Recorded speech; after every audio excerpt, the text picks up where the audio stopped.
আজ কোচবিহার জেলা বিজেপির উদ্যোগে থানা ঘেরাও কর্মসূচি এবং ডেপুটেশন দেওয়া হলো দিনহাটা থানায়। কোচবিহার জেলা বিজেপির সভাপতি অভিজিৎ বর্মনের নেতৃত্বে এদিন থানা ঘেরাও কর্মসূচি করা হয় বিজেপির পক্ষ থেকে। বিজেপির অভিযোগ, প্রতিনিয়ত তাদের কর্মীদের বিনা দোষে মিথ্যে মামলায় জেলে পাঠানো হচ্ছে। বিজেপির জেলা সভাপতি অভিজিৎ বর্মন বলেন, দিনহাটাতেই মন্ত্রী উদয়নের বাড়ি, তাই দিনহাটার আইন শৃঙ্খলা তিনি নিজের হাতেই কায়েম করে রেখেছেন। তিনি অভিযোগ করেন, প্রতিনিয়ত তাদের কর্মীদের পুলিশ বিনা দোষে কখনো গাঁজা কেস, কখনো ইয়াবা ট্যাবলেটের কেস দিয়ে জেলে ঢুকিয়ে দিচ্ছে। তিনি বলেন, সামনে বিধানসভা নির্বাচন, বিজেপির কর্মীরা যাতে দলের কোনো কাজ করতে না পারে সেই কারণেই তাদের মিথ্যে মামলায় জড়ানো হচ্ছে। দিনহাটার সাথে সাথে সিতাই বিধানসভা নিয়েও একই সুর জেলা বিজেপি সভাপতির গলায়। তিনি বলেন, পুলিশ প্রশাসনের কাছে আমরা দাবি জানিয়েছি, আগামী দিনে যাতে বিজেপির কর্মীরা দলীয় কাজকর্ম করতে পারে সেই বিষয়ে নজর রাখতে হবে। তিনি প্রশাসনের প্রতি আস্থা রাখছেন বলেও এদিন জানান। এই বিষয়ে আর কি বললেন তিনি শুনুন।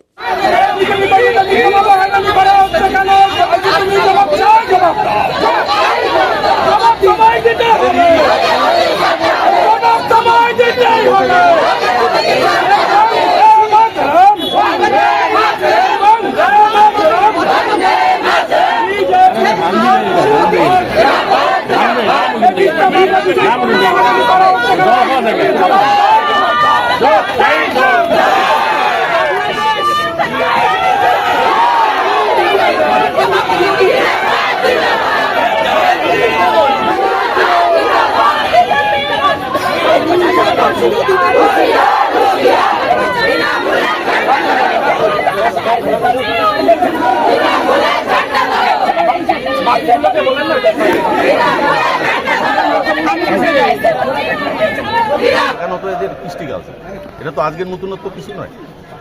তো মনে হচ্ছে যে এখানে দিনহাটা এবং সিতাইটা ওনারা একদম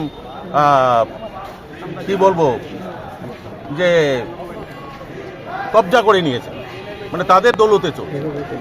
দেখুন, আজকে আমরা এসছি পুলিশ প্রশাসনের কাছে, আমরা ডেপুটেশন দিয়েছি। আইসি সাহেব এবং এসডিপিও সাহেব ছিলেন সেখান থেকে, ওনাদের সঙ্গে কথা হয়েছে।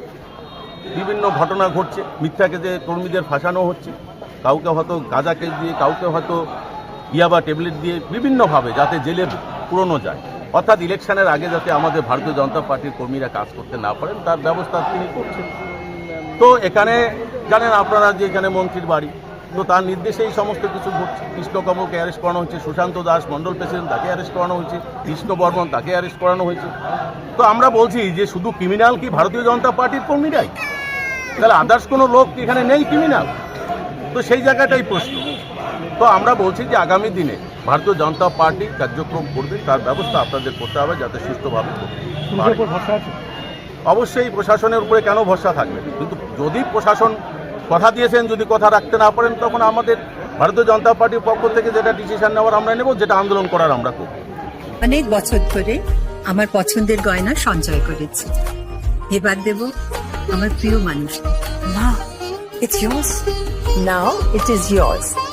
আমার পছন্দের গয়না আজ থেকে Sohan, pure and precious, Orient jewellers.